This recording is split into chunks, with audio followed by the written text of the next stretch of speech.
इस वीडियो में मैं आपको फेक आउट और रियल ब्रेकआउट के बारे में बताने वाला हूँ। यहाँ पर आप देख सकते हैं, ये एक सपोर्ट एरिया है और ये एक रेजिस्टेंस एरिया है।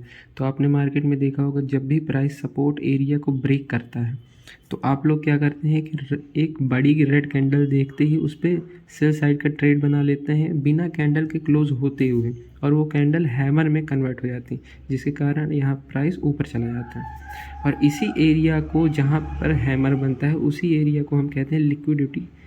और लिक्विडिटी एरिया क्या होता है? जहाँ पर बड़े बड़े ऑर्डर पेंडिंग होते हैं, जहाँ बड़े बड़े लोग एग्जीक्यूट करने के लिए बैठे हुए होते हैं। आपने ये तो सुना ही होगा कि if you can't grab liquidity then you are the liquidity. तो आपको इस लिक्विडिटी एरिया को फाइंड करना है, और वहाँ पर भी आपको ऐसे रनिंग कैंडल में कभी ट्रेड नहीं करना है, हमेशा कन्फर्मेशन के साथ ट्रेड करना है। कन्फर्मेशन के साथ ट्रेड करने से क्या होता है कि अगर आप ट्रेड कन्फर्मेशन के साथ करते हैं तो आपका विन रेट बढ़ जाता है, यानी कि आपके टारगेट प्राइस आने का जो चांस होता है वो बढ़ जाता है।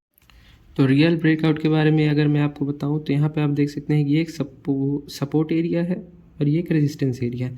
तो यहाँ पर जब भी सपोर्ट एरिया या फिर किसी भी रेजिस्टेंस एरिया का जब भी ब्रेकआउट होगा, तो कभी भी आपको ब्रेकआउट वाली कैंडल में एंट्री नहीं लेनी है।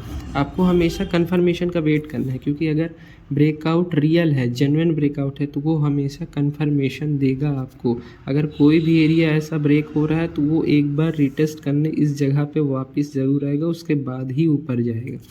तो यहाँ पर अगर आप देखें तो एक रेड कैंडल ये बनी है जिसने इस पूरे सपोर्ट एरिया का ब्रेकआउट दे दिया है, बट यहाँ पे अगली ही कैंडल इसके जस्ट 50% एरिया तक वापस गई है, और उसके बाद जो थर्ड कैंडल हमारी बनी है, तो ये इन दोनों का जो भी लोअर लो है उसको ब्रेक कर दी है। तो इसे हम BOS कहेंगे, ब्रेक ऑफ स्ट्रक्चर, अगर फॉरेक्स की लैंग्वेज में मैं आपको बताऊं। तो जैसे ही ये हमारा ब्रेक ऑफ स्ट्रक्चर होता है, तो यहाँ लोअर हाई का हमें SL लगाना है। इस स्ट्रक्चर का ब्रेक होने वाली कैंडल जो है, जो जिसने इस स्ट्रक्चर को ब्रेक कर दिया है, उस पर हमें एंट्री लेनी है, और 1:2 का टारगेट हमें लेना।